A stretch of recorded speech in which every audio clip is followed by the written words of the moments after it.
ಒಂದು ಭಾಷೆಗೆ ಚೆನ್ನಾಗಿ ಆಗಬೇಕು ಅಂತ ಹೇಳಿದ್ರೆ ಸಂಸ್ಕಾರವನ್ನು ಕೊಡಬೇಕು. ಅದಕ್ಕೆ ಅದನ್ನು ಸಂಸ್ಕೃತ ಅಂತ ಕರೀತಾರೆ. ಸಂಸ್ಕೃತ ಅಂತ ಕರೆಯೋದು ಅದಕ್ಕೇನೆ. ಅದಕ್ಕೆ ಯಾರಾದರೂ ಒಬ್ಬ ಒಳ್ಳೆಯ ಮನುಷ್ಯ ಅಂತ ಹೇಗೆ ನಾವು ಗುರುತಿಸೋದು ಅಂತ ಹೇಳಿದ್ರೆ ಅವರ ಭಾಷೆಯನ್ನು ನೋಡಿನೇ ಇವರು ಒಳ್ಳೆಯ ಮನುಷ್ಯರು ಅಂತ ಗುರುತಿಸ್ಬೋದು.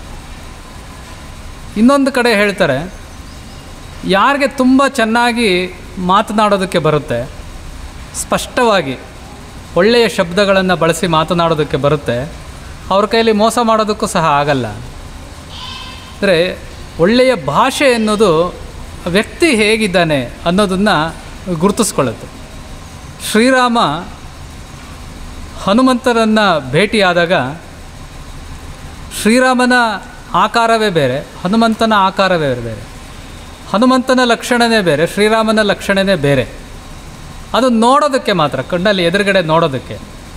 ಆದರೆ ಶ್ರೀರಾಮ ಹೇಳ್ತಾರೆ, ಹನುಮಂತ ಅನ್ನೋನು ಒಳ್ಳೆಯ ಮನುಷ್ಯ, ಸಾತ್ವಿಕ ಮನುಷ್ಯ, ಒಳ್ಳೆಯ ವಾಗ್ಮಿ, ಇವನಿಗೆ ವೇದಗಳು ಗೊತ್ತಿದೆ, ಸಂಸ್ಕೃತದ ವ್ಯಾಕರಣ ಗೊತ್ತಿದೆ ಅಂತ ಹೇಳ್ತಾನೆ. ಏಕೆ ಅಂದರೆ ಅವನನ್ನು ಲಕ್ಷಣದಿಂದ ನೋಡಲಿಲ್ಲ. ಅವನು ಯಾವ ಶಬ್ದಗಳನ್ನು ರಾಮನ ಜೊತೆ ಕಮ್ಯುನಿಕೇಟ್ ಮಾಡೋದಕ್ಕೆ ಬಳಸಿದ, ಅದರ ಮೂಲಕ ಹನುಮಂತ ಹೀಗೆ ಅಂತ ರಾಮ ಹೇಳಿಬಿಟ್ಟ. ಹಾಗೆ ನಾವು ಸಂಸ್ಕೃತವನ್ನು ಯಾಕೆ ಕಲ್ತ್ಕೊಳ್ಬೇಕು ಅಂತ ಹೇಳಿದ್ರೆ ನಾವೆಲ್ಲರೂ ಒಳ್ಳೆಯವರಾಗೋದಕ್ಕೆ. ಯಾವುದಾದ್ರೂ ಒಂದು ಪ್ರದೇಶ ತುಂಬ ಚೆನ್ನಾಗಿರಬೇಕು, ಸಾತ್ವಿಕವಾಗಿರಬೇಕು ಅಂತ ಹೇಳಿದ್ರೆ ಅಲ್ಲಿ ಸಂಸ್ಕೃತ ಭಾಷೆ ಇರಬೇಕು. ಸಂಸ್ಕೃತ ಭಾರತಿಯಿಂದನೂ ಮಧ್ಯಪ್ರದೇಶದಲ್ಲಿ ಒಂದು ಗ್ರಾಮವನ್ನು ತಗೊಂಡು ಆ ಗ್ರಾಮದಲ್ಲಿ ಸಂಸ್ಕೃತ ಗ್ರಾಮ ಮಾಡಬೇಕು ಅಂತ ಪ್ರಯತ್ನ ಮಾಡಿ ಅದನ್ನ ಅಲ್ಲಿ ಮೊದಲು ಮಕ್ಕಳಿಗೆ ಸಂಸ್ಕೃತ ಹೇಳ್ಕೊಟ್ಟಿದ್ದ. ಮಕ್ಕಳಿಗೆ ಸಂಸ್ಕೃತ ಹೇಳ್ಕೊಟ್ಟ ಮೇಲೆ ಏನು, ಮನೆಗೆ ಹೋಗಿದೆ ಅದು. ಆ ಮನೆಯ ತಾಯಂದ್ರೆ ಯಾರಿದ್ದಾರೆ ಅವರು ಸಂಸ್ಕೃತವನ್ನು ಕಲ್ತ್ಕೊಂಡಿದ್ದಾರೆ. ಆಮೇಲೆ ಇಡೀ ಕುಟುಂಬಗಳೆಲ್ಲ ಸಂಸ್ಕೃತ ಕಲ್ತ್ಕೊಂಡಿದೆ. ಆದಮೇಲೆ ಇಡೀ ಊರಿನಲ್ಲಿ ಪರಿವರ್ತನೆ ಬಂದಿದೆ. ಆ ಊರಿನಲ್ಲಿ ಪರಸ್ಪರ ಕೆಟ್ಟ ಮಾತುಗಳಲ್ಲಿ ಬೈಕೊಳ್ಳೋವಂಥವ್ರು ಯಾರೂ ಇಲ್ಲ, ಯಾರು ಪರಸ್ಪರ ಜಗಳ ಆಡೋರಿಲ್ಲ, ಯಾರು ಇನ್ನೊಬ್ಬರ ಮೇಲೆ ಪೊಲೀಸ್ ಸ್ಟೇಷನ್ಗೆ ಹೋಗಿ ಕಂಪ್ಲೇಂಟ್ ಕೊಡೋರಿಲ್ಲ. ಮತ್ತು ಎಲ್ಲರೂ ಎಲ್ಲ ಸಮಯದಲ್ಲೂ ಒಳ್ಳೆ ರೀತಿಯೇ ಯೋಚನೆ ಮಾಡ್ತಾರೆ. ಇಡೀ ಊರಿನಲ್ಲೇ ಪರಿವರ್ತನೆ ಬಂದ್ಬಿಡ್ತು. ಯಾಕೆ ಅಂತ ಹೇಳಿದ್ರೆ ಒಂದೇ ಒಂದು ಭಾಷೆ ಅದನ್ನು ಅವರ ಜೀವನದಲ್ಲಿ ಕಲ್ತ್ಕೊಂಡಿದ್ದರಿಂದ ಅಷ್ಟೇ ಮಾಡಿದ್ದವರು. ಉಳಿದಿದ್ದೆಲ್ಲ ತನ್ನಿಂತಾನೇ ಸರಿ ಹೋಗ್ಬಿಟ್ಟು ರಿಪೇರಿ ಆಗೋಯ್ತು. ಅದಕ್ಕೆ ಒಂದು ಭಾಷೆ, ಒಂದು ನಡೆ ಎರಡು ಇದ್ದರೆ ಉಳಿದಿದ್ದೆಲ್ಲ ಸರಿ ಹೋಗುತ್ತೆ. ಒಬ್ಬ ಊರಿನಲ್ಲಿ ಒಬ್ಬ ಕಳ್ಳ ಇರ್ತಾನೆ. ಕಳ್ಳ ಅವನ ಕೆಲಸ ಏನು ಅಂದರೆ ರಾತ್ರಿ ಆಯಿತು ಅಂತ ಹೇಳಿದ್ರೆ ಊರಿಂದ ಏನೇ ಹೋಗೋದು ಕದ್ದು ಬಿಡೋದು. ಇವನೇ ಕದ್ದಿರೋದು ಅಂತ ಗೊತ್ತಿದೆ ಊರಿನವ್ರಿಗೆಲ್ಲ. ಆದರೆ ಅವನ್ನ ಹಿಡಿಯೋಕ್ಕಾಗಲ್ಲ, ನಾನಲ್ಲ ಅಂತ ಹೇಳ್ತಾನೆ, ನನಗೆ ಗೊತ್ತಿಲ್ಲ ಅಂತ ಹೇಳ್ತಾನೆ. ಆ ಊರಿಗೆ ಒಂದು ದಿವಸ ಒಬ್ಬರು ಸಾಧುಗಳು ಬರ್ತಾರೆ. ಆಗ ಎಲ್ಲರೂ ಹೋಗಿ ಆ ಸಾಧುಗಳ ಹತ್ರ ಹೋಗಿ ಉಪದೇಶವನ್ನು ಪಡ್ಕೊಂಡು ಸಾಧನೆ ಮಾಡ್ತಾ ಇರ್ತಾರೆ. ಆಗ ಕಳ್ಳನಿಗೂ ಅನ್ನಿಸುತ್ತೆ, ನಾನು ಏನಾದರೂ ಸಾಧನೆ ಮಾಡಬೇಕಲ್ಲ, ಈ ಸಾಧು ಹತ್ರ ಹೋಗೋಣ ಅಂತೇಳಿ ಹೋಗ್ತಾನೆ. ಹೋದಾಗ ಸಾಧುಗಳು ಹೇಳ್ತಾರೆ, ನೀನು ನೋಡಪ್ಪ ನಿನ್ನ ಕಳ್ಳ ಅಂತೆಲ್ಲ ಗುರುತಿಸ್ತಾ ಇದ್ದಾರೆ, ನಾನು ನಿನಗೆ ಹೇಗಪ್ಪ ದೀಕ್ಷೆ ಕೊಡೋದು, ಹೇಗೆ ಉಪದೇಶ ಮಾಡೋದು? ಇಲ್ಲ ಸ್ವಾಮಿ, ನಾನು ಎಲ್ಲರೂ ಈ ಥರ ಎಲ್ಲ ಸಾಧನೆ ಮಾಡ್ತಾ ಇದ್ದಾರಲ್ಲ, ನಾನು ಮಾಡ್ತೀನಿ. ಹಾಗಾದರೆ ನೀನೊಂದು ಕೆಲಸ ಮಾಡು, ಈ ಕ್ಷಣದಿಂದನೇ ನೀನು ಸುಳ್ಳು ಹೇಳೋದನ್ನು ಬಿಟ್ಟು ಸತ್ಯವನ್ನು ಮಾತ್ರ ನುಡಿ ಅಂತ ಹೇಳ್ತಾನೆ. ಇಷ್ಟನ್ನ ನೀನು 1 ತಿಂಗಳು ವ್ರತ ಪಾಲನೆ ಮಾಡಿದ್ರೆ ನಾನು ನಿನಗೆ ದೀಕ್ಷೆ ಕೊಡ್ತೀನಿ ಅಂತ ಹೇಳ್ತಾನೆ. ನೀನು ಎಲ್ಲ ರೀತಿ ಸಾಧನೆ ಮಾಡ್ಬೋದು ಅಂತ ಹೇಳ್ತಾನೆ. ಆಗ ಕಳ್ಳ ಅಷ್ಟೇ ತಾನೆ, ಸತ್ಯ ಹೇಳಿದ್ರೆ ಅಷ್ಟೇ ತಾನೆ, ಸುಳ್ಳು ಹೇಳಬಾರ್ದು, ಸತ್ಯ ಹೇಳಬೇಕಲ್ವಾ, ಆಯಿತು ಅಂತ ಹೇಳ್ತಾನೆ. ಆಗ ಅವನು ಎಂದಿನಂತೆ ಹೋಗ್ತಾನೆ. ರಾತ್ರಿ ಆಗುತ್ತೆ, ಅವನ ಅಭ್ಯಾಸ ಇದೆಯಲ್ಲ, ರಾತ್ರಿ ಹೋಗಿ ಒಂದು ಮನೆಗೆ ಕನ್ನ ಹಾಕಿ ಅವ್ರು ಯಾರೂ ಇಲ್ಲದೆ ಇರೋ ಸಮಯದಲ್ಲಿ ಕದ್ಕೊಂಡು ಹೊರಟೋಗ್ತಾನೆ. ಆಗ ಇವನೇ ಕದ್ದಿರೋದು ಅಂತ ಗೊತ್ತಾಗುತ್ತಲ್ಲ, ಹೇಗೋ ತಪ್ಪಿಸ್ಕೊಳ್ತೆ ಅಂತ ಊರವ್ರಿಗೂ ಗೊತ್ತು. ಹೋಗಿ ಊರವರೆಲ್ಲ ಅವನ್ನ ಹಿಡ್ಕೊಳ್ತಾರೆ, ಏನಯ್ಯ ಕದ್ದುಬಿಟ್ಟಿದೆಯಾ ಇಲ್ಲಿ ಅಂತ ಹೇಳ್ತಾರೆ. ಆಗ ಅವನಿಗೆ ಹಳೆಯ ಕಳ್ಳ ಜ್ಞಾಪಕ ಬರ್ತಾನೆ. ನಾನು ಅಲ್ಲ ಅಂತ ಹೇಳಬೇಕು, ಆದರೆ ನಿನ್ನೆ ಆ ಸಾಧುಗಳ ಹತ್ರ ಸತ್ಯವನ್ನೇ ಹೇಳ್ತೀನಿ ಅಂತ ಹೇಳಿಬಿಟ್ಟಿದ್ದಾನೆ. ಅದಕ್ಕೇನು ಮಾಡೋದು? ಆ ಕಡೆ ಈ ಕಡೆ ನೋಡ್ತಾನೆ, ಹೌದು ನಾನೇ ಅಂತ ಹೇಳ್ತಾನೆ. ಅವಾಗ ಹಿಡ್ಕೊಂಡು ಊಡೋರೆಲ್ಲ ಸೇರಿ ಚೆನ್ನಾಗಿ ಹೊಡಿತಾರೆ. ಹೊಡೆದಾದ್ಮೇಲೆ ಮತ್ತು ಅವತ್ತು ಪಾಪ ಊರವರೆಲ್ಲ ಹೊಡೆದ ತಪ್ಪಿಗೆ ಅವನಿಗೆ ಹೇಗೋ ಒದೆ ತಿಂದಿದ್ದೀನಲ್ಲ ಅಂಥೇಳಿ ಊಟ ಎಲ್ಲ ಕೊಡ್ತಾರೆ, ಊಟ ಎಲ್ಲ ಮಾಡ್ತಾನೆ. ಆಮೇಲೆ ಸಾಯಂಕಾಲ ಆಗುತ್ತೆ, ರಾತ್ರಿ ಆಗುತ್ತೆ, ಮತ್ತು ಹಳೆಯ ಕಳ್ಳ ಒಳಗಡೆ ಮನಸ್ಸಿನಲ್ಲಿ ಜಾಗೃತ ಆಗ್ತಾನೆ. ಇವತ್ತು ಇನ್ಯಾರ ಮನೆ ಕದಿಬೇಕು ಅದು. ಆಗಲೇ ಯೋಚನೆ ಮಾಡ್ತಾನೆ, ಕದ್ದಿದ್ದೀನಿ. ಕದ್ದಾದ್ಮೇಲೆ ಏನು ಮಾಡ್ತಾರೆ, ಯಾರು ಕದ್ದಿದ್ದು ಅಂತ ಕೇಳ್ತಾರೆ. ಸುಳ್ಳು ಹೇಳೋಕ್ಕಾಗಲ್ಲ, ಇನ್ನೂ 28 ದಿವಸ ಬಾಕಿ ಇದೆ, ಅಷ್ಟರಲ್ಲಿ ಹೋಗಿ ನಾನು ಈ ವರದಿಯನ್ನು ಒಪ್ಪಿಸ್ಬೇಕು ಸಾಧುಗಳಿಗೆ, ಏನು ಮಾಡೋದು ಅಂತ ಯೋಚನೆ ಮಾಡಿ ನೋಡ್ತಾರೆ. ಆಮೇಲೆ ಇನ್ನೊಂದು ಯೋಚನೆ ಮಾಡ್ತಾನೆ, ಅಕಸ್ಮಾತ್ ನಾನು ಕದಿದೆ ಹೋದರೆ ನಾಳೆಯಿಂದ ಊಟಕ್ಕೆ ಏನು ಮಾಡೋದು, ಊಟನೂ ಇಲ್ಲ, ಉಪವಾಸದಲ್ಲೇ ರಾತ್ರಿ ಎಲ್ಲ ಮಲಗ್ತಾನೆ. ಮತ್ತು ಬೆಳಿಗ್ಗೆ ಎದ್ದೇಳ್ತಾನೆ, ಊಟ ಬೇಕು, ಅದಕ್ಕೇನು ಮಾಡೋದು, ಎಷ್ಟೋ ವರ್ಷಗಳಾಗ್ಬಿಟ್ಟಿದೆ ಕೆಲಸ ಮಾಡಿ, ಮೈ ಬಗ್ಸಿ ದುಡ್ದೇ ಎಷ್ಟೋ ದಿವಸ ಆಗಿಬಿಟ್ಟಿದೆ, ವರ್ಷಗಳ ಕಳೆದೋಗಿದೆ. ಆಗ ಏನು ಮಾಡ್ತಾನೆ, ಒಂದು ಕಡೆ ಹೋಗಿ ಕೆಲಸಕ್ಕೆ ಸೇರಿಸ್ಕೊಳ್ತೀನಿ ಅಂತ ಹೇಳಿದ್ರೆ ಕೆಲಸಕ್ಕೆ ಸೇರಿಸ್ಕೊಳ್ಳೋರಿಲ್ಲ ಇಲ್ಲಿ. ಯಾಕೆಂದರೆ ಇಲ್ಲೇನು ಕದ್ದು ಬಿಡ್ತಾನೋ ಗೊತ್ತಿಲ್ಲ. ಹಾಗೆ ಪಾಪ ಅವನು 2 ದಿವಸ ಉಪವಾಸದ ನಂತರ ಯಾರೋ ಒಬ್ಬರು ದೊಡ್ಡ ಮನಸ್ಸು ಮಾಡಿ ಕೆಲಸ ಕೊಡ್ತಾರೆ. ಕೆಲಸ ಕೊಟ್ಟು ಊಟ ಕೊಡ್ತಾರೆ. ದುಡಿಯೋದು ಕಲ್ತ್ಕೊಳ್ತಾನೆ, ಬೆವರು ಹರಿಸೋದು ಕಲ್ತ್ಕೊಳ್ತಾನೆ, ಚೆನ್ನಾಗಿ ಕೆಲಸ ಮಾಡೋದು ಕಲ್ತ್ಕೊಳ್ತಾನೆ. ಕೆಲಸದ ಜಾಗದಲ್ಲೂ ಯಾವುದೇ ಕಳ್ಳತನ ಇಲ್ಲದೆ, ಯಾವುದೇ ಅಂದರೆ ಮಾತಿನಿಂದನೂ ಕಳ್ಳತನ ಇಲ್ಲದೆ, ಸಮಯವನ್ನು ಸಹ ಕಳ್ಳತನ ಮಾಡಿದೆ. ಎಲ್ಲೋ ಹೋಗಿ ಒಂದು ಕಡೆ ಸುಮ್ಮನೆ ಕುಳಿತುಕೊಂಡ್ಬಿಟ್ಟು ಸಂಬಳ ತೊಗೊಂಡ್ಬಿಡ್ಬೋದು, ಅದನ್ನೂ ಸಹ ಮಾಡಲಿಲ್ಲ ಅವನು. ಅಂದರೆ ಸಮಯವನ್ನು ಸಹ ನಿಜವಾಗಿ ಅದನ್ನು ಬಳಸಿ 1 ತಿಂಗಳ ನಂತರ ಸಾಧು ಹತ್ರ ಹೋಗ್ತಾನೆ. ಆಗ ಸಾಧು ಹೇಳ್ತಾನೆ, ಏನೆಲ್ಲ ಪರಿವರ್ತನೆ ಆಯಿತು ಪಟ್ಟಿ ಕೇಳ್ತಾನೆ. ಅಂದರೆ ನೀನು ಮಾಡಿದ್ದೇನು ಅಂದರೆ ಒಂದೇ ಒಂದು ಕೆಲಸ, ಏನು ಅಂದರೆ ಸತ್ಯ ಹೇಳಿದ್ದಷ್ಟೇ, ಬೇರೆ ಇನ್ನೇನೂ ಇಲ್ಲ. ಅದರಿಂದ ಎಷ್ಟೆಲ್ಲ ದೊಡ್ಡ ಉಪಕಾರ ಆಗೋಯ್ತು, ಊರಿಗೂ ಉಪಕಾರ ಆಯಿತು, ಅದೇ ರೀತಿ ನಿನಗೂ ಉಪಕಾರ ಆಯಿತು, ಎಲ್ಲರಿಗೂ ಉಪಕಾರ ಆಯಿತು. ನಿನಗೆ ಇನ್ಯಾವ ಅಡಿಷನಲ್ ದೀಕ್ಷೆನೂ ಬೇಕಾಗಿಲ್ಲ, ಜೀವನ ಪೂರ್ತಿ ಸತ್ಯ ಹೇಳಿಬಿಟ್ರೆ ಸಾಕು ನೀನು ಅಂತ ಹೇಳಿದ್ರು. ಹಾಗೆ ಯಾವುದೋ ಒಂದೇ ಒಂದನ್ನು ಅಳವಡಿಸ್ಕೊಳ್ಳೋದ್ರಿಂದ ಉಳಿದಿದ್ದೆಲ್ಲನೂ ತನ್ನಿಂದ ತಾನೇ ರಿಪೇರಿ ಆಗುತ್ತೆ. ಅದೇ ರೀತಿ ಈ ಭಾಷೆನೂ ಅಷ್ಟೆ, ಸಂಸ್ಕೃತ ಅನ್ನೋದು ಅದೇ ರೀತಿಯೇ ಇದೆ. ಅದಕ್ಕೆ ಸಂಸ್ಕೃತ ಭಾಷೆ ಈಗ ಅದು ಎಲ್ಲರಿಗೂ ಕೊಟ್ಟಿರೋಂಥ ಕರಪತ್ರದಲ್ಲಿ ಕೊಟ್ಟಿದ್ರು, ಎಲ್ಲ ಭಾಷೆಯಲ್ಲೂ ಸಂಸ್ಕೃತ ಇದೆ ಅಂತ. ಅಂದರೆ ಈಗಲೂ ಅನೇಕರೆಲ್ಲ ಗಲಾಟೆ ಮಾಡ್ತಾರೆ ಸಂಸ್ಕೃತನೆಲ್ಲ ತೆಗೆದುಬಿಡಬೇಕು ಅಂತ. ಒಂದ್ಸಲಿ ಪಂಜಾಬ್ನಲ್ಲಿ ಒಂದ್ಸಲಿ ಗಲಾಟೆ ಮಾಡಿದರು. ಏನು ಅಂತ ಹೇಳಿದ್ರೆ, ಇದರಲ್ಲಿ ಪಂಜಾಬ್ನಲ್ಲಿ ಸಿಖ್ಖರ ಒಂದು ಧರ್ಮಗ್ರಂಥ ಇದೆ, ಗುರು ಗ್ರಂಥ ಸಾಹಿಬ್ ಅಂತ ಅದನ್ನ ಕರೀತಾರೆ. ಅವಾಗೆಲ್ಲ ಅನೇಕ ಲೆಫ್ಟಿಸ್ಟ್ಗಳೆಲ್ಲ ಗಲಾಟೆ ಮಾಡೋದು. ಈ ಗುರು ಗ್ರಂಥ ಸಾಹಿಬ್ನಲ್ಲಿ ಅನೇಕ ರಾಮ, ಕೃಷ್ಣ, ಗೋವಿಂದ ಅಂತೆಲ್ಲ ಹೆಸರುಗಳಿದೆ. ಇದೆಲ್ಲ ಸಂಸ್ಕೃತದ ಹೆಸರುಗಳು. ಅದಕ್ಕೆ ಗುರು ಗ್ರಂಥ ಸಾಹಿಬ್ನಲ್ಲಿರುವಂಥ ಎಲ್ಲ ಸಂಸ್ಕೃತ ಹೆಸರುಗಳನ್ನು ತೆಗೆದುಬಿಡೋಣ ಅಂತ ಹೇಳಿದ್ನಂತೆ ಯಾರೋ ಒಬ್ಬ. ಅದಕ್ಕೆ ಸಿಖ್ ಧರ್ಮದ ಗುರುಗಳು ಹೇಳಿದ್ರಂತೆ, ಅಣ್ಣ ನೀನೇನಾದರೂ ಆ ಥರ ಎಲ್ಲ ಹೆಸರುಗಳನ್ನು ತೆಗೆದುಬಿಟ್ರೆ ಗುರು ಗ್ರಂಥ ಸಾಹಿಬ್ನ ಬೈಂಡ್ ಮಾತ್ರ ಉಳ್ಕೊಳ್ತದೆ ಅಷ್ಟೇ, ಎಲ್ಲದೂ ತೆಗಿಬೇಕಾಗುತ್ತೆ. ಹಾಗೆ ಸಂಸ್ಕೃತವನ್ನು ಹೊರತುಪಡಿಸಿ ಏನೂ ಇಲ್ಲ ಇವತ್ತು, ಎಲ್ಲದರ ಒಳಗಡೆನೂ ಸಂಸ್ಕೃತ ಅನ್ನೋದಿದೆ. ಈಗ ನಾವೆಲ್ಲ ಇಲ್ಲಿಗೆ ಬರೋದಕ್ಕೆ ಹಣ ಖರ್ಚಾಗುತ್ತೆ. ಯಾವುದ್ರಲ್ಲ ಆಟೋಲ್ಲಿ ಬರ್ತೀವೋ, ಏನೋ ಬಸ್ಸಲ್ಲಿ ಬಂದಿರ್ತೀವೋ, ಏನೋ ಒಂದು ಹಣ ಕೊಟ್ಟಿರ್ತೀವಿ. ಆ ಕರೆನ್ಸಿ ಮೇಲೆ ಸಂಸ್ಕೃತದಲ್ಲಿ ಬರೆದಿದೆ, ನಾವು ಎಷ್ಟು ರೂಪಾಯಿ ಕೊಡ್ತೀವೋ ಅಷ್ಟು ರೂಪಾಯಿ ಅಂತ ಹೇಳಿ. ಅದರಲ್ಲಿ ಅನೇಕ ಲೈನ್ ಇದೆ, ಅದ್ರ ಹಿಂದೆಗಡೆ ಇದೆ. ಅದರಲ್ಲಿ 12ನೇ ಲೈನ್ ಏನು ಅದು ಸಂಸ್ಕೃತದಲ್ಲಿ ಬರೆದಿದೆ. ಅಂದರೆ ನಮ್ಮ ದೇಶದ ಕರೆನ್ಸಿಯ ಮೇಲೂ ಆ ಸಂಸ್ಕೃತದಲ್ಲೇ ಬರೆದಿದ್ದಾರೆ. ಹಾಗೆ ಸಂಸ್ಕೃತ ಅನ್ನೋದು ನಾವು ದಿನಾ ಬಳಕೆಗೆ ಬರೋವಂಥ ಎಲ್ಲದರಲ್ಲೂ ಇದೆ, ಎಲ್ಲ ಗೀತೆಗಳಲ್ಲೂ ಇದೆ, ಎಲ್ಲ ಪದ್ಯದಲ್ಲೂ ಇದೆ, ಎಲ್ಲ ಪಾಠಗಳಲ್ಲೂ ಇದೆ. ಆಮೇಲೆ ನಮ್ಮ ದೇಶದದು ಮಾತ್ರ ಅಲ್ಲ, ಪ್ರಪಂಚದ ಅನೇಕ ದೇಶಗಳ ಭಾಷೆಯಲ್ಲಿ ಸಂಸ್ಕೃತ ಇದೆ. ಅದನ್ನು ನಮ್ಮ ದೇಶದವ್ರು ಹೇಳಲಿಲ್ಲ. ವಿಲಿಯಂ ಜೋನ್ಸ್ ಅಂತ ಹೇಳಿ ಅವರು ಅತ್ಯಂತ ಪ್ರಸಿದ್ಧ ನ್ಯಾಯಾಧೀಶರು.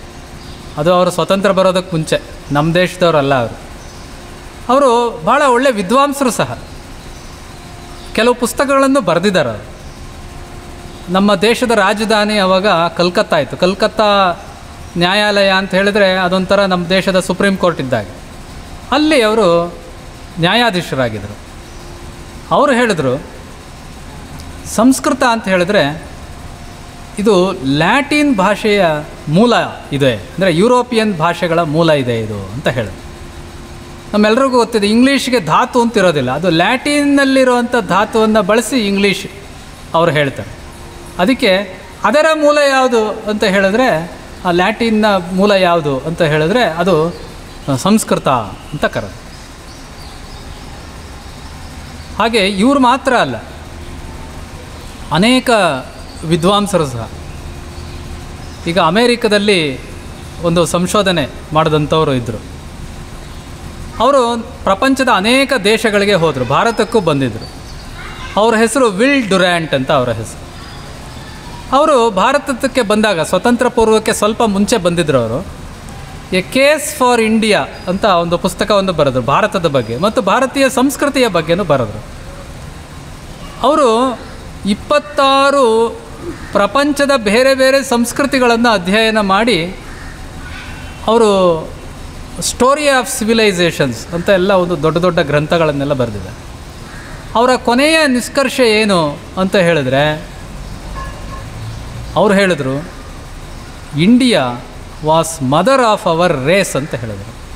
ಅಂದರೆ ನಮ್ಮ ಜನಾಂಗದ ತಾಯಿ ಯಾವುದು ಅಂದರೆ ಇದು ಭಾರತ ಅಂತ ಹೇಳಿದರು.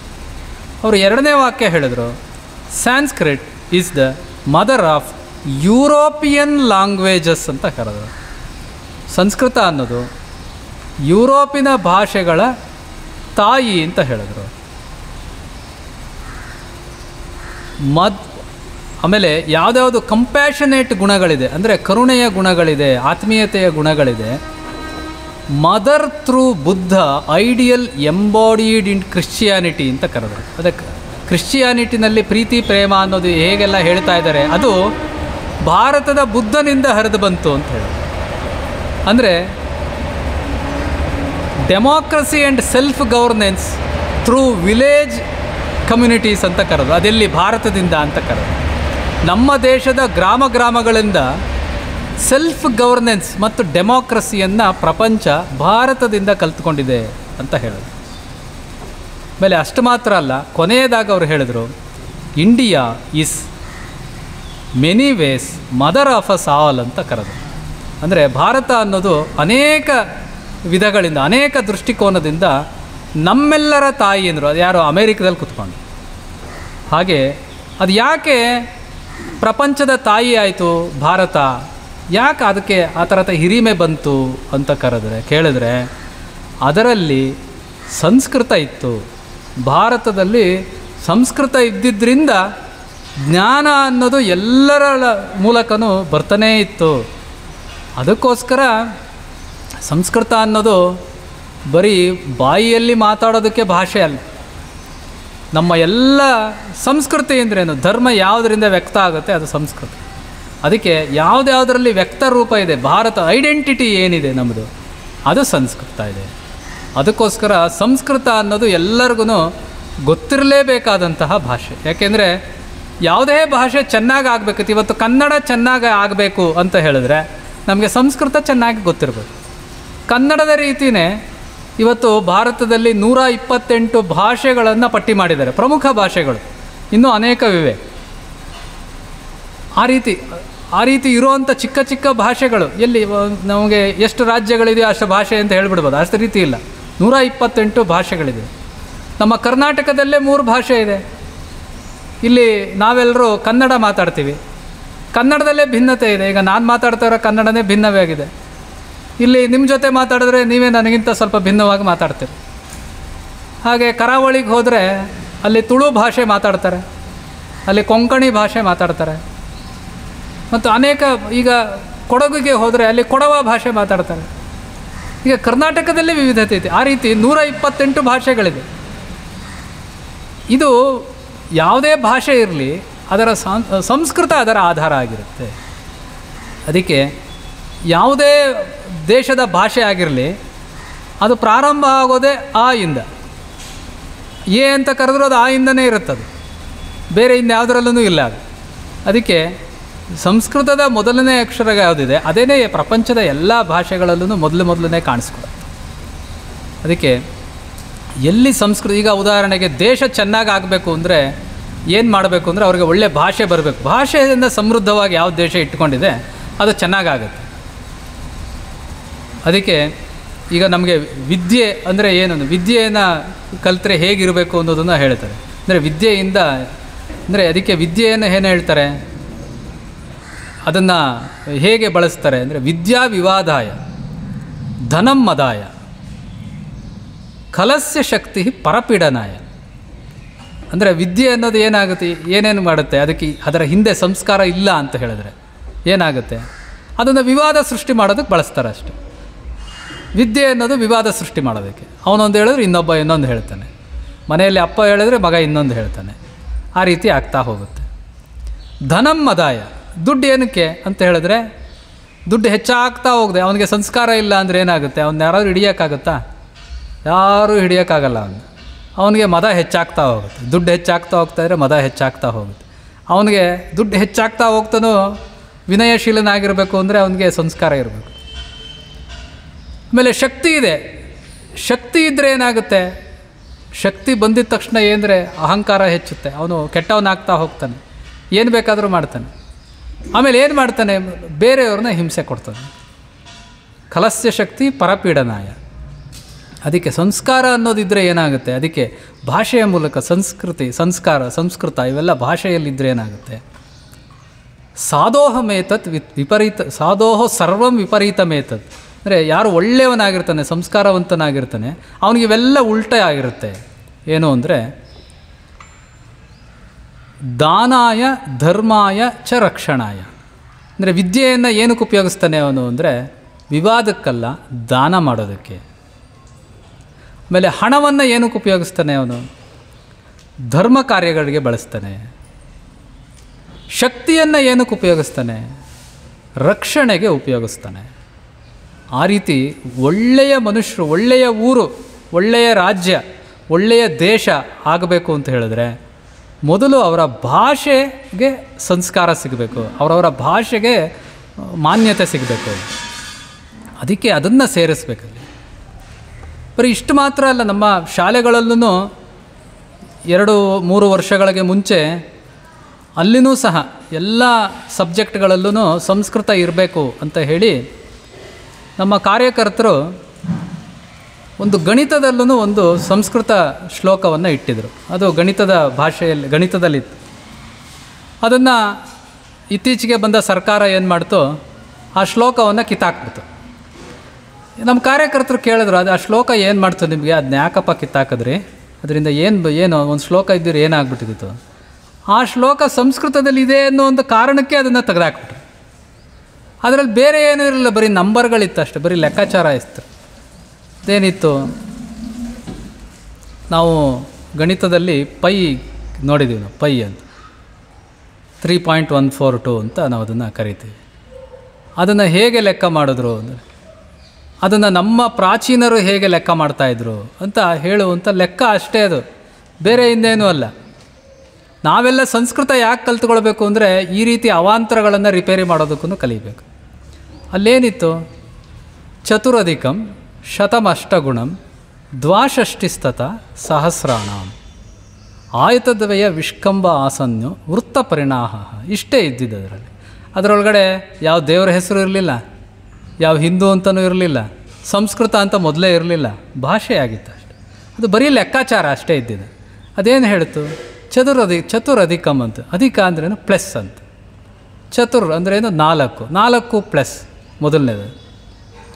ಆಮೇಲೆ ಏನಿತ್ತು, ಶತಮ್ ಅಂತ ಇತ್ತು. ಶತಮ್ ಅಂದ್ರೇನು, ಏನು, 100 ಅಲ್ವಾ. 4 + 100 ಎಷ್ಟಾಯಿತು, 4 + 100 ಎಷ್ಟಾಯಿತು, 104 ಆಯ್ತು ತಾನೆ, 104. ಆಮೇಲೆ ಅಷ್ಟಗುಣಮ್ ಅಂತ ಹೇಳ್ತು. ಗುಣಾಕಾರ ಗೊತ್ತಾ ನಮಗೆ, 8 ಮಾಡಿದ್ರೆ ಎಷ್ಟಾಯಿತು, ಅದಕ್ಕೆ 104 × 8 ಎಷ್ಟಾಯಿತು, 832 ಆಯಿತು. ಹೌದು ತಾನೆ, ಅಷ್ಟೇ, ಆ ಶ್ಲೋಕದಲ್ಲಿರೋದು ಅಷ್ಟೇ. ಆಮೇಲೆ ಇನ್ನು ಮುಂದಕ್ಕೆ ಹೇಳುತ್ತೆ, ದ್ವಾಷಷ್ಟಿ, ದ್ವಾ ಅಂದರೆ 2, ಷಷ್ಠಿ ಅಂದರೆ 60. ದ್ವಾ ಮತ್ತು ಷಷ್ಠಿ ಎಷ್ಟಾಯಿತು, 60 ಮತ್ತು 2 ಎಷ್ಟಾಯಿತು, 62. ತಥಾ ಸಹಸ್ರಾಣಂ ಅಂತ, ಅಂತೂ 1000 ಅಂತೇಳಿ, 1000 ಎಷ್ಟಾಯಿತು, 62,000 ಆಯಿತು. ಅದನ್ನು ಮತ್ತು 832 ಸೇರಿಸಿದ್ರೆ ಎಷ್ಟಾಯಿತು, 62,832 ಆಯಿತು. ಅದನ್ನು ಏನು ಮಾಡಬೇಕು ಅಂತ ಕೇಳಿದ್ರು. ಅದರ 2ನೇ ಲೈನ್ ಇತ್ತು, ಆಯತ ಅಂದರೆ 2 ಆಯತ ಅಂದರೆ, ಆಯತ ಅಂದರೆ 10,000 ಅಂತ. ಅದರಿಂದ 10,000 × 2 ಎಷ್ಟು, 20,000 ಆಯಿತು.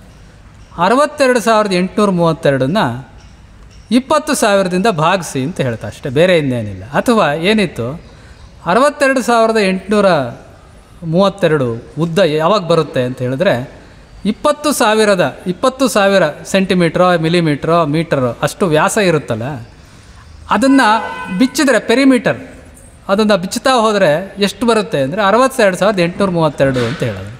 ಡಿವೈಡೆಡ್ ಬೈ 20,000 ಅಂದರೆ 3.14162757 ಇಷ್ಟೊಂದು. ಇನ್ನೂ ಮುಂದಕ್ಕೆ ಡೆಸಿಮಲ್ಗಳು ಹೋಗುತ್ತೆ, ಸೈಂಟಿಫಿಕ್ ಕ್ಯಾಲ್ಕುಲೇಟರ್ನು ಕ್ಯಾಲ್ಕುಲೇಟ್ ಮಾಡೋಕ್ಕಾಗಲ್ಲ. ಆ ರೀತಿಯ ಕ್ಯಾಲ್ಕುಲೇಷನ್ ಇರೋವಂಥ ಒಂದೇ ಒಂದು ಶ್ಲೋಕ ಅದು. ಅದನ್ನು ಕಿತ್ತಾಕ್ತಾರೆ. ಅಂದರೆ ಯಾಕೆ ಕಿತ್ತಾಕ್ತಾರೆ ಅಂದರೆ ಇದರ ಮಹತ್ವ ಏನು ಅಂತ ಜನಗಳಿಗೆ ಗೊತ್ತಿಲ್ಲದೆ ಇರುವಾಗ ಅದನ್ನು ತೆಗಿತಾರೆ. ಇಲ್ಲದೆ ಹೋದರೆ ಅದು ಅಲ್ಲೇ ಇರ್ತಾಯಿತ್ತು. ನಮ್ಮ ಮಕ್ಕಳಿಗೆಲ್ಲ ಸಂಸ್ಕೃತ ನಮಗೂ ಹೆಮ್ಮೆ ಬರ್ತಾಯಿತ್ತು, ಇವರು ನಮ್ಮ ಪ್ರಾಚೀನರು ಇಷ್ಟೊಂದು ಲೆಕ್ಕಾಚಾರ ಹಾಕಿಟ್ಟಿದ್ದಾರೆ ಅಂತ ನಮಗೂ ಅನ್ನಿಸ್ತಾ ಇತ್ತು. ಹಾಗೆ ಅನೇಕ ವಿಷಯಗಳು ನಮಗೆ ಸಂಸ್ಕೃತದಿಂದ ಗೊತ್ತಾಗುತ್ತೆ. ಅದಕ್ಕೋಸ್ಕರ ಸಂಸ್ಕೃತವನ್ನು ನಾವೆಲ್ಲರೂ ಕಲ್ತ್ಕೊಂಡ್ರೆ ಸಮಾಜಕ್ಕೆ ಇದು ಬೇಕು. ನಮ್ಮ ದೇಶ ಚೆನ್ನಾಗಾಗೋದಕ್ಕೆ ಮಾತ್ರ ಅಲ್ಲ, ನಮ್ಮ ದೇಶಕ್ಕೆ ಹೆಮ್ಮೆಯನ್ನು ತರೋದಕ್ಕೂ ಸಹ ಸಂಸ್ಕೃತ ಬೇಕು. ಅದಕ್ಕೋಸ್ಕರ ನಾವೆಲ್ಲರೂ ಈ ವಯಸ್ಸಿನಲ್ಲೇ, ಮಕ್ಕಳೆಲ್ಲ ಈ ವಯಸ್ಸಿನಲ್ಲಿ ಸಂಸ್ಕೃತ ಕಲ್ತ್ಕೊಳ್ಬೇಕು. ಮತ್ತು ಯಾರು ಪಾಠ ಮಾಡೋರಿದ್ದಾರೆ ಅವರು ಮಕ್ಕಳಿಗೆ ಹೇಳ್ಕೊಡೋದಕ್ಕೋಸ್ಕರ ಸಂಸ್ಕೃತವನ್ನು ಕಲ್ತ್ಕೊಳ್ಬೇಕು. ಮತ್ತು ಯಾರು ಗೃಹಿಣಿಯರಿದ್ದಾರೆ, ಗೃಹಸ್ಥರಿದ್ದಾರೆ, ಯಾರಿದ್ದಾರೆ ಅವರು ಮನೆಯಲ್ಲಿ ಭಾಷೆಯನ್ನು ಚೆನ್ನಾಗಿ ಮಾಡ್ಕೊಳ್ಳೋದ್ರಿಂದ ಮನೆ ಮೊದಲು ಚೆನ್ನಾಗಾಗ್ಬಿಡುತ್ತೆ. ಪ್ರಪಂಚ ಅದೇನು ಬೇಕಾದರೂ ಆಗಲಿ, ಮನೆ ಒಂದಾದರೂ ಚೆನ್ನಾಗಿದೆ. ಅದಕ್ಕೋಸ್ಕರ ಸಂಸ್ಕೃತ ಕಲ್ತ್ಕೊಳ್ಬೇಕು. ನೀವೆಲ್ಲ ಅದೃಷ್ಟಶಾಲಿಗಳು, ಯಾಕೆಂದರೆ ಈ ವಯಸ್ಸಿಗೆ ಸಂಸ್ಕೃತ ಕಲ್ತ್ಕೊಂಡ್ರೆ ನಾವು ನಮ್ಮ ಮನೆ, ನಾವು ಎಷ್ಟು ವರ್ಷ ಪ್ರಪಂಚದಲ್ಲಿ ಬದುಕಿರ್ತೀವೋ, ನಮ್ಮ ಕಣ್ಣೆದುರುಗಡೆ ಯಾರ್ಯಾರು ಇದ್ದಾರೋ ಅವ್ರಿಗೆಲ್ಲರಿಗೂ ನಾವು ಒಳ್ಳೇದು ಮಾಡಿ ಚೆನ್ನಾಗಿರಬೇಕು ಅಂತ ನಾವು ಆಶಯ ವ್ಯಕ್ತಪಡ್ತೀವಿ. ಅವ್ರನ್ನೆಲ್ಲ ಚೆನ್ನಾಗಿ ನೋಡ್ಕೋತೀವಿ ನಾವು. ಅದಕ್ಕೆ ನಾವೆಲ್ಲರೂ ಅದೃಷ್ಟವಂತರು, ಯಾಕೆಂದರೆ ನಾವು ಈ 5 ದಿವಸ ಸಂಸ್ಕೃತವನ್ನು ಕಲ್ತ್ಕೊಳ್ಳೋದಕ್ಕೆ ನಾವೆಲ್ಲರೂ ಬಂದಿದ್ದೀವಿ. ಮತ್ತು ನಮ್ಮ ದೇಶದ ಅನೇಕ ವಿಷಯಗಳಿದೆ. ಈಗ ನಾವು ಹೇಳ್ತೀವಿ ಸೂರ್ಯನ, ಈಗ ಬೆಳಕಿನ ವೇಗವನ್ನು ಅನೇಕ ವಿಜ್ಞಾನಿಗಳು ಕಂಡಿಡಿದ್ರು, ಕ್ರಾಮರ್ ಅನ್ನೋನು ಕಂಡಿಡ್ದ ಅದನ್ನು ಅಂತೆಲ್ಲ ಕೇಳ್ತೀವಿ. ಅದನ್ನೇ 2,97,000 ಕಿಲೋಮೀಟರ್ಗಳು ಪ್ರತಿ ಸೆಕೆಂಡಿಗೆ ಅದು ಟ್ರಾವೆಲ್ ಆಗುತ್ತೆ ಅಂತ ಕ್ಯಾಲ್ಕುಲೇಷನ್ಸ್ ಎಲ್ಲ ಬರುತ್ತೆ. ಆ ರೀತಿಯ ಕ್ಯಾಲ್ಕುಲೇಷನ್ ನಮ್ಮ ದೇಶದ ಸಂಸ್ಕೃತದಲ್ಲೂ ಇರೋದನ್ನು ನಾವು ನೋಡ್ತೀವಿ. ಅವ್ರೇನು ಹೇಳುತ್ತೆ, ಅದಕ್ಕೆ ಸಾಯಣಾಚಾರ್ಯರು ಸೂರ್ಯನನ್ನು ಸ್ತುತಿ ಮಾಡ್ತಾ ಅವರು ಹೇಳ್ತಾರೆ. ಏನು ಹೇಳ್ತಾರೆ ಅಂದರೆ, ಯೋಜನಾನಾಂ ಸಹಸ್ರೇ ದ್ವೇ ಶತೇ ದ್ವೇ ಚ ಯೋಜನೆ ಏಕೇನ ನಿಮಿಷಾರ್ಧೇನ ಪ್ರಕ್ರಮಾಣ ನಮೋಸ್ತುತೆ. ಅಂದರೆ ಯೋಜನಾನಾಂ ಸಹಸ್ರೆ ಅಂದರೆ 1000, ದ್ವೇ ಅಂದರೆ 2000, ದ್ವೇ ಶತೆ ಅಂದರೆ 200, 2200, ಚ ದ್ವೇ ಚ ಯೋಜನೆ ಅಂದರೆ 2202 ಯೋಜನೆಗಳು. ಹೇಗೆ ಕ್ರಮಿಸ್ತಾನೆ ಅವನು? ಏಕೇನ ನಿಮಿಷಾರ್ಧೇನ, 1 ನಿಮಿಷದ ಅರ್ಧ ಭಾಗದಲ್ಲಿ ಅಷ್ಟು ಡಿಸ್ಟೆನ್ಸನ್ನು ಅವನು ಕವರ್ ಮಾಡ್ತಾನೆ. ಅದನ್ನೀಗ ಆಧುನಿಕರು ಲೆಕ್ಕ ಮಾಡಿ ಅದೇ ರೀತಿಯ ಈಗಿನ ಏನು ಆಧುನಿಕರು ಲೆಕ್ಕ ಮಾಡಿ 2,97,000 ಕಿಲೋಮೀಟರ್ ಪ್ರತಿ ಸೆಕೆಂಡ್ಗೆ ಹೋಗ್ತಾನೆ ಅನ್ನೋದಕ್ಕೆ ಹತ್ತಿರ ಬರೋ ರೀತಿಯ ಲೆಕ್ಕ ಮಾಡಿ ಇಟ್ಟಿದ್ದಾರೆ. ಹಾಗೆ ಅನೇಕ ವಿಷಯಗಳು ನಮಗೆ ಸಂಸ್ಕೃತದಿಂದ ಗೊತ್ತಾಗುತ್ತೆ. ಯಾವುದು ನಮ್ಮ ದೇಶದಲ್ಲಿ ಇತ್ತು, ನಮ್ಮ ಪರಂಪರೆ ಏನು ಹೇಳ್ತಾ ಇತ್ತು, ನಮಗೆ ಹೆಮ್ಮೆ ಬರೋ ರೀತಿಯನ್ನೇ ಆ ಸಂಸ್ಕೃತದಲ್ಲಿ ನಮಗೆ ಗೊತ್ತಾಗುತ್ತೆ. ನಾವು ನಮ್ಮಲ್ಲಿ ಜಗದೀಶ್ ಚಂದ್ರ ಬೋಸ್ ನಾವು ಕೇಳಿದ್ದೀವಿ, ಸಸ್ಯಗಳಿಗೆಲ್ಲ ಜೀವ ಇದೆ. ಅಲ್ಲಿವರೆಗೂ ಬೇರೆಯವ್ರಿಗೆ ಗೊತ್ತೆ ಸಸ್ಯದಲ್ಲಿ ಜೀವ ಇದೆ. ಆಮೇಲೆ ರೇಡಿಯೋ ವೇವ್ಸ್ ಬಗ್ಗೆ ಕಂಡಿಡಿದವರು ಅವರು. ಹಾಗೆ ಸಸ್ಯಗಳಿಗೆ ಜೀವ ಇದೆ ಅಂದಮೇಲೆ ನಮಗೆಲ್ಲರಿಗೂ ಜೀವ ಇದೆ ಅಂತ ಹೇಳಿದ್ಮೇಲೆ ನಾವೆಲ್ಲ ಏನಾದರೂ ಮನೆಯಿಂದ ಬಂದಿದ್ದೀವಿ, ಊಟ ಮಾಡಿದ್ದೀವಿ, ಇಲ್ಲಿಗೆ ಬಂದು ತಲುಪಿದ್ದೀವಿ, ಎಲ್ಲ ಬಂದಿದ್ದೀವಿ ನಾವು. ಜೀವ ಇರುವ ಲಕ್ಷಣ ಏನು ಅಂದರೆ ಕ್ರಿಯೆ. ಜೀವ ಇದೆ ಅಂದರೆ ಏನಾದರೂ ಕ್ರಿಯೆ ಮಾಡ್ತಾ ಇರ್ತಾರೆ. ಹಾಗಾದರೆ ಮರಕ್ಕೆ ಜೀವ ಇದೆಯಲ್ಲ, ಅದೇನಾದರೂ ಕ್ರಿಯೆ ಮಾಡ್ತಾ ಇರಬೇಕಲ್ಲ. ಮರಗಳು ಗಿಡಗಳು ಎಲ್ಲ ಅವು ಜೀವಂತವಾಗಿರಬೇಕು ಅಂತ ಹೇಳಿದ್ರೆ, ಈಗ ನಾವು ಜೀವಂತವಾಗಿರಬೇಕು ಅಂದರೆ ಊಟ ಮಾಡ್ತೀವಿ, ನಾವು ನೀರು ಕುಡಿತೀವಿ, ಗಾಳಿಯನ್ನೆಲ್ಲ ತೊಗೊಳ್ತೀವಿ, ಈ ರೀತಿ ಎಲ್ಲ ಮಾಡ್ತೀವಿ ಜೀವ ಉಳಿಸ್ಕೊಳ್ಳೋದಕ್ಕೆ. ಅದೇ ರೀತಿ ಸಸ್ಯಗಳು ಜೀವ ಉಳಿಸ್ಕೊಳ್ಳೋದಕ್ಕೆ ಏನು ಮಾಡ್ತವೆ? ಅವನು ಸಹ ಆಹಾರವನ್ನು ತೊಗೊಳ್ತವೆ. ಹೇಗೆ? ನೀರನ್ನು ಹೀರುತ್ತವೆ, ನೀರನ್ನು ತೊಗೊಳುತ್ತವೆ. ಆ ನೀರನ್ನು ಹೇಗೆ ತೊಗೊಳುತ್ತೆ ಸಸ್ಯ? ಅದಕ್ಕೆ ನಮ್ಮಲ್ಲೇ ಮಹಾಭಾರತದಲ್ಲಿ ಇದೆ, ಅದು ಸಸ್ಯ ನೀರು ಹೇಗೆ ಕುಡಿಯುತ್ತೆ, ಮರ ಹೇಗಪ್ಪ ನೀರು ಕುಡಿಯುತ್ತೆ ಅಂತ ಅದರಲ್ಲಿದೆ. ಏನು ಅಂತ ಹೇಳಿದ್ರೆ ಅದು ಹೇಳುತ್ತೆ, ವಕ್ತೃಣೋತ್ಪಲ ನಾಲೇನ ಯಥೋರ್ಧ್ವಂ ಜಲಮಾದದೇತ್.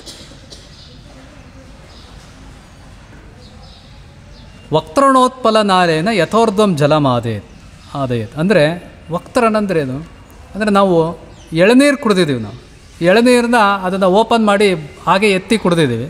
ಇನ್ನು ಕೆಲವರು ಏನು ಮಾಡ್ತಾರೆ, ಅದಕ್ಕೆ ಒಂದು ಸ್ಟ್ರಾ ಹಾಕ್ತಾರೆ. ಸ್ಟ್ರಾ ಹಾಕಿ ಏನು ಮಾಡ್ತಾರೆ, ಅದನ್ನು ಬಾಯಲ್ಲಿ ಇಟ್ಟು ಅದರಲ್ಲಿ ವ್ಯಾಕ್ಯೂಮ್ ಕ್ರಿಯೇಟ್ ಮಾಡ್ತಾರೆ. ನಾವು ಎಳನೀರನ್ನ ಒಳಗಡೆ ಎಳ್ಕೊಳ್ಳೋದು ಅನ್ನೋದು ಆಡು ಭಾಷೆ. ಆದರೆ ಆ್ಯಕ್ಚುಲಿ ಏನು ನಡೆಯುತ್ತೆ ಅಂದರೆ, ವ್ಯಾಕ್ಯೂಮನ್ನು ಆ ಸ್ಟ್ರಾನಲ್ಲಿ, ಎಳನೀರಿಗೆ ಸ್ಟ್ರಾನಲ್ಲಿ ಯೂಸ್ ಮಾಡಿದಾಗ ಏನಾಗುತ್ತೆ, ಎಳನೀರು ನಮ್ಮ ಬಾಯಿ ಒಳಗಡೆ ಬರುತ್ತೆ. ಎಳನೀರು ಅಂತಲ್ಲ, ಯಾವುದೇ ನೀರನ್ನು ಹಾಕಿ ನೀರಲ್ಲಿ ಅದಕ್ಕೊಂದು ಚಿಕ್ಕ ಪೈಪ್ ಹಾಕಿ ಬಾಯಿಂದ ಎಳ್ಕೊಂಡ್ರೆ ಅದು ಬರುತ್ತೆ. ಯಾವ ಥಿಯರಿ ಪ್ರಕಾರ ಬರುತ್ತೆ ಅಂದರೆ ವ್ಯಾಕ್ಯೂಮ್ ಕ್ರಿಯೇಟ್ ಆಗುತ್ತೆ ಅದರಲ್ಲಿ. ಅದೇ ರೀತಿ ಆ ನಳಿಕೆಯಲ್ಲಿ ವ್ಯಾಕ್ಯೂಮನ್ನು ಕ್ರಿಯೇಟ್ ಮಾಡೋದ್ರಿಂದ ನೀರನ್ನು ಹೇಗೆ ಮೇಲಕ್ಕೆ ತಗೊಳ್ಬೋದು, ಅದೇ ರೀತಿ ಪಾದೈ ಪಿಬತಿ ಪಾದಪ ಅಂದರೆ ಪಾದಗಳು ಅಂದರೆ ಬೇರುಗಳ ಮೂಲಕ, ಪಾದಪಗಳು ಅಂದರೆ ಗಿಡಗಳು ನೀರನ್ನು ಕುಡಿಯುತ್ತವೆ ಅಂತಿದೆ. ಅಂದರೆ ವ್ಯಾಕ್ಯೂಮನ್ನು ಕ್ರಿಯೇಟ್ ಮಾಡಿದಾಗ ಹೇಗೆ ಪೈಪ್ನಲ್ಲಿ ಮೇಲಕ್ಕೆ ನೀರು ಬರುತ್ತೋ ಹಾಗೆ ಗಿಡ ಮರಗಳು ಅವು ನೀರನ್ನು ತಗೊಳ್ತವೆ. ತಗೊಂಡು ಏನು ಮಾಡ್ತವೆ, ಅದನ್ನು ಆಹಾರದ ರೀತಿ ಬಳಸ್ಕೊಳ್ತವೆ. ಅಂದರೆ ಸಸ್ಯಗಳು ಅನ್ನೋದು ಅದೊಂದು ಜೀವಂತ ಕ್ರಿಯೆ ನಡೀತಾ ಇರುತ್ತೆ ಅನ್ನೋದು ನಮ್ಮಲ್ಲೇ ಮಹಾಭಾರತದ ಕಾಲದಿಂದಲೂ, ಇನ್ನೂ ಮುಂಚೆ ಇರ್ಬೋದು, ಇಲ್ಲದೇ ಮಹಾಭಾರತಕ್ಕೆ ಗೊತ್ತಾಗ್ತಿರಲ್ವಲ್ಲ, ಆ ಕಾಲದಿಂದಲೂ ನಮಗೆ ಅದಕ್ಕೆ ಪರಿಚಯ ಇದೆ. ಹಾಗೆ ಸಂಸ್ಕೃತವನ್ನು ನಾವು ಕಲಿಯೋದ್ರಿಂದ ಅನೇಕ ವಿಷಯಗಳು ನಮಗೆ ಗೊತ್ತಾಗ್ತಾ ಬರುತ್ತೆ. ನಾವು ನ್ಯೂಟನ್ನ ಚಲನೆಯ ನಿಯಮಗಳನ್ನು ನಾವು ಕೇಳ್ತೀವಿ. ಅದರಲ್ಲಿ ಏನು ಹೇಳ್ತೀವಿ, ಮೊದಲನೇ ನ್ಯೂಟನ್ನ ಚಲನೆಯ ನಿಯಮ ಏನು, ಈಗ ಇಲ್ಲಿ ಯಾವುದೋ ಒಂದು ಮೈಕ್ ಇದೆ, a body in a state of rest or in a continuous motion continues to be in a motion or a state until acted upon by the two unequal external forces. ಅವರು ವಿದೇಶಿಗರು ಏನು ಹೇಳಿದ್ರು, ಬಾಡಿ ಅನ್ನೋದು ರೆಸ್ಟ್ನಲ್ಲಿದ್ದರೆ ಅಥವಾ ಯಾವುದೋ ಒಂದು ವಸ್ತು ಸ್ಥಿರವಾಗಿದ್ದರೆ ಅಥವಾ ಚಲಿಸ್ತಾ ಇದ್ದರೆ, ನಮ್ಮ ದೇಶದ ಪ್ರಕಾರ ಏನು ಎಲ್ಲ ವಸ್ತುಗಳು ಚಲಿಸ್ತಾ ಇದ್ದೇವೆ ಅಂತಲೇ ಹೇಳ್ತಾರೆ. ಅಂದರೆ ಯಾವುದು ನಾವು ಸುಮ್ಮನೆ ಕೂತ್ಕೊಂಡಿರ್ಬೋದು, ಭೂಮಿ ಅಂತೂ ಸುತ್ತಾ ಇದೆಯಾ, ಆ ರೀತಿ ಎಲ್ಲ ವಸ್ತುನೂ ಚಲನೆಯಲ್ಲಿದೆ ಅಂತಲೇ ತಿಳ್ಕೊಂಡು ಆ ರೀತಿಯ ಸೂತ್ರವನ್ನು ನಮ್ಮ ಸಂಸ್ಕೃತದಲ್ಲಿ ಕಾಣ್ಬೋದು. ಅದರಲ್ಲೇನಿದೆ, ವೇಗ ನಿಮಿತ್ತಾಪೇಕ್ಷಾತ್ ಕರ್ಮಣೋ ಜಾಯತೆ. ಅದಕ್ಕೊಂದು ಕಾರಣ ಇರಬೇಕು ಮತ್ತು ಹೊರಗಡೆಯಿಂದ ಶಕ್ತಿ ಅಪ್ಲೈ ಆಗಬೇಕು, ಆಗ ಅದಕ್ಕೆ ಚಲನೆಯ ಕ್ರಿಯೆಗೆ ಒಳಪಡುತ್ತೆ ಅಂತ ಇದೆ. ವೇಗ ನಿಮಿತ್ತಾಪೇಕ್ಷಾತ್ ನಿಯತದಿಕ್ರಿಯಾ ಪ್ರಬಂಧ ಹೇತು. ಅಂದರೆ ಅದರಲ್ಲಿ ಹೋಗ್ತಾ ಇರುವಂಥ, ವೇಗವಾಗಿ ಹೋಗ್ತಾ ಇರುವಂಥ ವಸ್ತುವಿಗೆ ಅದರ ಡೈರೆಕ್ಷನ್ ಚೇಂಜ್ ಆಗಬೇಕು ಅಂತ ಹೇಳಿದ್ರೆ, ಅಥವಾ ಅದರ ಆಕ್ಸಲರೇಟ್ ಆಗಬೇಕು ಅಂದರೆ ಆವಾಗಲೂ ಫೋರ್ಸ್ ಬೇಕು ಅಂತ ಅದನ್ನು ಸಹ ಹೇಳುತ್ತೆ. ಅದೇ ರೀತಿ ಸೀಕ್ವೆನ್ಸ್ನಲ್ಲೇ ಇದೆ. ಅದರ ಮೂರನೇ ನಿಯಮ ಏನು ಹೇಳುತ್ತೆ, action and reactions are equal and opposite. ಅದಕ್ಕೇನು ಹೇಳುತ್ತೆ, ವೇಗ ವಿಶೇಷ ಸಂಯೋಗ ವಿರೋಧಿ ಅಂತ. ಅದಕ್ಕೆ ವೇಗಕ್ಕೆ ಅದು ಯಾವಾಗಲೂ ಇನ್ನೊಂದು ಯಾವುದೋ ಒಂದು ವಸ್ತು ಬಂದರೆ ಅದು ಸಂಯೋಗ ಅದನ್ನ ಜೊತೆಗೆ ಸೇರಿಸ್ಕೊಳ್ಳಲ್ಲ, ಅದು ದೂರ ಓಡ್ತಾ ಇರುತ್ತೆ. ಅದಕ್ಕಿಂತ ಹೆಚ್ಚು ಶಕ್ತಿಶಾಲಿ ಇದ್ದರೆ ಮಾತ್ರ ಏನಾಗುತ್ತೆ, ಯಾವುದೇ ಒಂದು ದೊಡ್ಡ ಬಾಲ್ಗೆ ಯಾವುದಾದ್ರು ಅಡ್ಡ ಬಂದರೆ ಅದನ್ನು ಛೇದಿಸುತ್ತೆ. ಈಗ ಬುಲೆಟ್ಗೆ ಹೊಡೆದಿರೋಂಥ, ಪಿಸ್ತೂಲ್ನಿಂದ ಹೊರಟಿರೋಂಥ ಬುಲೆಟ್ ಯಾವುದು ಅಡ್ಡ ಬರುತ್ತೋ ಅದನ್ನು ಮುರಿದಾಕುತ್ತೆ. ಅದಕ್ಕೆ action and reaction equal and opposite. ಅದೇ ರೀತಿ ಅನೇಕ ಸೂತ್ರಗಳು ಯಾವುದ್ಯಾವುದು ಆಧುನಿಕರು ಹೇಳಿದರು, ಆಧುನಿಕರು ಅಂತ ಹೇಳ್ಕೊಳ್ಳೋರು ಹೇಳಿದರು, ಅದನ್ನೆಲ್ಲರೂ ನಮ್ಮ ಪ್ರಾಚೀನರು ಹೇಳಿದರು ಅನ್ನೋದು ನಮಗೆ ಸಂಸ್ಕೃತದಿಂದನೇ ಗೊತ್ತಾಗುತ್ತೆ. ವಿಜ್ಞಾನ ಗೊತ್ತಾಗುತ್ತೆ, ಜೀವನ ಗೊತ್ತಾಗುತ್ತೆ, ಭಾಷೆ ಗೊತ್ತಾಗುತ್ತೆ, ನಮಗೆ ಎಲ್ಲನೂ ಗೊತ್ತಾಗುತ್ತೆ. ನಾವು ಇತ್ತೀಚೆಗೆ ನಾವೆಲ್ಲ ನೋಡಿದ್ದೀವಿ. ನಾವೆಲ್ಲ ಯಾವುದಾದ್ರು ಸೂಪರ್ ಮಾರ್ಕೆಟ್ಗೆ ಹೋದರೆ ಅಲ್ಲಿ ಬಾರ್ ಕೋಡ್ ನೋಡ್ತೀವಿ. ಬಾರ್ ಕೋಡ್ನಲ್ಲಿ ಏನಿದೆ, ಅದರಲ್ಲಿ 111 ಅಂತ ಬರೆದಿರುತ್ತೆ. ಮತ್ತು ಅದರ ಕೋಡಿಂಗ್ ಏನಾದ್ರು 1 and 0 1 and 0 1 and 0 ಅಂತಲೇ ಇರುತ್ತೆ. ಅಂದರೆ ಅದನ್ನು ಸ್ಕ್ಯಾನ್ ಮಾಡಿದ ತಕ್ಷಣ ಏನಾಗುತ್ತೆ, ಉಳಿದ ಎಲ್ಲ ವಿವರಗಳು ಎಲಾಬ್ರೇಟ್ ಆಗುತ್ತೆ. ಹಾಗೆ ಸಂಸ್ಕೃತವನ್ನು ಬರೆಯೋದೂ ಸಹ ಅದೇ ರೀತಿ ಇದೆ. ನಾವು ಬರೆಯೋದೂ ಅಷ್ಟೇ, 0 and 1 0 and 1 0 and 1 ಅಂತಲೇ ಬರೀತೀವಿ. ಅಂದರೆ ಅಕ್ಷರಕ್ಕೆ ಬೇಕಾಗಿರೋ ಬೇರೆ ಬೇರೆ ಆಕಾರ ಮಾಡ್ತೀವಿ. ಕನ್ನಡಕ್ಕೂ ಸಂಸ್ಕೃತಕ್ಕೂ ಒಂದು ಡಿಫ್ರೆನ್ಸ್ ಇದೆ. ಕನ್ನಡವನ್ನು ನಾವು ಬರಿತೀವಿ ನೋಡಿ, ಅದನ್ನು ನಾವೆಲ್ಲರೂ ಆಂಟಿ ಕ್ಲಾಕ್ ವೈಸೇ ಬರಿತೇವೆ. ಆಂಟಿ ಕ್ಲಾಕ್ ವೈಸ್ ಅಂದರೆ ಗಡಿಯಾರ ಏನು ಅದಕ್ಕೆ ವರ್ತನಾಕಾರದ ಪ್ರದಕ್ಷಿಣಾಕಾರದಲ್ಲಿ ಓಡುತ್ತದೆ. ನಾವು ಕನ್ನಡವನ್ನು ಪ್ರದಕ್ಷಿಣಾಕಾರದಲ್ಲಿ ಬರೆಯಲ್ಲ. ನಾವು ಬರೆದ್ರೂ ಅಪ್ರದಕ್ಷಿಣಾಕಾರವಾಗಿ ನಾವು ಬರೆಯೋದು. ಕನ್ನಡದ ಒಂದು 90% 95% ಎಲ್ಲ ಅಕ್ಷರಗಳೆಲ್ಲ ನಾವು ಅಪ್ರದಕ್ಷಿಣಾಕಾರವಾಗೇ ಬರೆಯೋದು. ಬರೆದ್ರೂ ಅಪ್ರದಕ್ಷಿಣಾಕಾರವೇ, ಬರೆದ್ರೂ ಅದೇ ಆಕಾರವೇ. ಆದರೆ ಸಂಸ್ಕೃತ ಹಾಗೆ ಕಾಣಿಸಲ್ಲ. ಪ್ರದಕ್ಷಿಣಾಕಾರದಲ್ಲಿ ಅದನ್ನು ಬರಿತಾ, ಪ್ರದಕ್ಷಿಣಾಕಾರದಲ್ಲಿ 0 ಥರದ ಬರಿತೀವಿ ಮತ್ತು 1 ಅಂತ ಬರಿತೀವಿ. 0 and 1 0 and 1. ಇದು ಮೆದುಳಿಗೆ ಒಂದು ಎಕ್ಸರ್ಸೈಸ್ ಆಗುತ್ತೆ. ಒಂದು ಯಾವುದೋ ಒಂದು ಚಿಕ್ಕ ಸೂತ್ರದಿಂದ ಅನೇಕ ವಿಷಯವನ್ನು ಎಲಾಬ್ರೇಟ್ ಮಾಡಿಬಿಡ್ಬೋದು ನಾವು. ಆ ರೀತಿಯ ಸಾಮರ್ಥ್ಯ ಸಂಸ್ಕೃತಕ್ಕಿದೆ. ಮತ್ತು ಅನೇಕ ವಿಷಯಗಳನ್ನು ಸ್ಮರಣೆ ಶಕ್ತಿ ಚೆನ್ನಾಗಿ ಮಾಡ್ಕೊಳ್ಳೋದಿರ್ಬೋದು, ಮತ್ತು ಒಂದು ಶಾರ್ಪ್ನೆಸ್ ಅವರಿಗೆ ಬರಬೇಕು ಅಂತ ಹೇಳಿದ್ರೂ ಸಂಸ್ಕೃತ ಅನ್ನೋದು ಗೊತ್ತಿರಬೇಕು ಅವರಿಗೆ.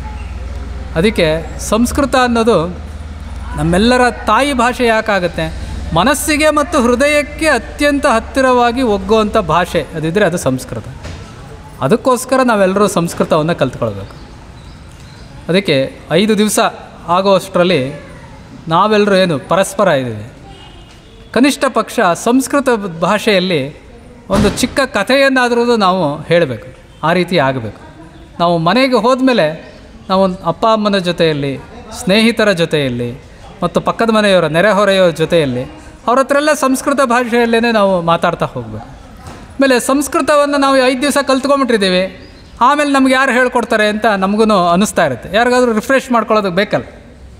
ಈಗ ಯಾವುದೋ ಬೇರೆ ಬೇರೆ ಊರಿನಿಂದ ಬಂದಿದ್ದೀವಿ, ಅವ್ರ ಹತ್ರ ಹೇಗೆ ಸಂಸ್ಕೃತದಲ್ಲಿ ಮಾತಾಡೋದು, ಅದನ್ನು ಯಾವಾಗಲೂ ಸಂಸ್ಕೃತವನ್ನು ಮನಸ್ಸಲ್ಲಿ ಇಟ್ಕೊಂಡೇ ಇರಬೇಕಲ್ಲ. ಅದಕ್ಕೆ ನಾವೇನು ಮಾಡಬೇಕು, ಅದಕ್ಕೆ ಸಂಸ್ಕೃತ ಭಾರತಿಯಿಂದನೇ ಒಂದು ಒಳ್ಳೆಯ ಒಂದು ಮ್ಯಾಗ್ಝಿನ್ ಬರುತ್ತೆ. ಅದರ ಹೆಸರು ಸಂಭಾಷಣ ಸಂದೇಶ ಅಂತ ಅದರ ಹೆಸರು. ಅದು ನಮ್ಮ ಶಾಲೆಗೂ ಬರ್ಬೋದು, ನಮ್ಮ ಶಾಲೆಗೂ ಅನೇಕ ಶಾಲೆಗಳಿಗೆ ವಿದ್ಯಾಲಯಗಳಿಗೆ ಬರುತ್ತೆ. ಅದನ್ನು ಪ್ರತಿ ತಿಂಗಳು ನಾವು ಓದಿದ್ರೂ ಸಾಕು, ನಾವು ಕಲ್ತಿರೋವಂಥ ಸಂಸ್ಕೃತ ಯಾವಾಗಲೂ ನಮ್ಮ ತಲೆಯಲ್ಲಿ ಇರುತ್ತೆ. ಯಾಕೆಂದರೆ ಯೂಸ್ ಮಾಡದೇ ಇರೋದೆಲ್ಲ ಹೊರಟಾಗ್ತಾ ಇರುತ್ತಲ್ಲ. ಅದಕ್ಕೆ ಆ ಸಂಸ್ಕೃತ ಅದು ಉಳ್ಕೊಳ್ಬೇಕು ಅಂತ ಹೇಳಿದ್ರೆ ಆ ಥರದ ಸಂಸ್ಕೃತದ ಯಾವುದಾದ್ರೂ ಒಂದು ಸಾಹಿತ್ಯ, ದೊಡ್ಡ ಸಾಹಿತ್ಯ ತೊಗೊಂಡು ಏನು ಮಾಡೋದು, ನಮಗೆ ಅಷ್ಟೊಂದು ಅರ್ಥವಾಗಲ್ವಲ್ಲ. ಅಕಸ್ಮಾತ್ ಓದಿದ್ರೂ ಅದನ್ನ ಕೇಳಿಸ್ಕೊಳ್ಳೋರು, ಅದು ಕಮ್ಯುನಿಕೇಷನ್ ಮಾಡ್ಕೊಳ್ಳೋ, ಬೇರೆಯವ್ರ ಹತ್ರ ಮಾತಾಡೋದಕ್ಕಾಗಲ್ಲ ನಮಗೆ. ಅದಕ್ಕೆ ತುಂಬ ಸರಳ ಅಂತ ಹೇಳಿದ್ರೆ ಆ ಮ್ಯಾಗ್ಝಿನನ್ನು ಓದೋದು ನಮ್ಮ ಶಾಲೆಗೆ ಬರುತ್ತೆ. ಅಥವಾ ನಮ್ಮ ಶಾಲೆಗೆ ಬರ್ತಾಯಿಲ್ಲ ಅಂತ ಹೇಳಿದ್ರೆ ನಮ್ಮ ಪ್ರಧಾನಾಚಾರ್ಯರಿಗೆ ಹೇಳಿದ್ರೆ ದಯವಿಟ್ಟು ಅದನ್ನು ತರಿಸಿ ನಾವೆಲ್ಲ ಓದ್ತೀವಿ ಅಂತ ಹೇಳಿದ್ರೆ ಅವರು ತರಿಸ್ತಾರೆ. ಸಂಭಾಷಣ ಸಂದೇಶ ಅಂತ ಅದರ ಹೆಸರು. ಅದನ್ನು ತರಿಸಿದ್ರೆ ಅದನ್ನು ನಾವು ತಿಂಗಳಿಗೆ ಒಂದ್ಸಲಿ ಓದಿದ್ರೂ ಸಾಕು. ಅದು ಓದಿ ಅಲ್ಲಿರುವಂಥ ವಿಷಯಗಳನ್ನು ನಾವು ಆ ಕಡೆ ಈ ಕಡೆ ಮನವರಿಕೆ ಮಾಡಿಕೊಂಡ್ರೂ ಸಹ ನಮಗೆ ಸಂಸ್ಕೃತ ಯಾವಾಗಲೂ ಉಳ್ಕೊಳ್ಳುತ್ತೆ.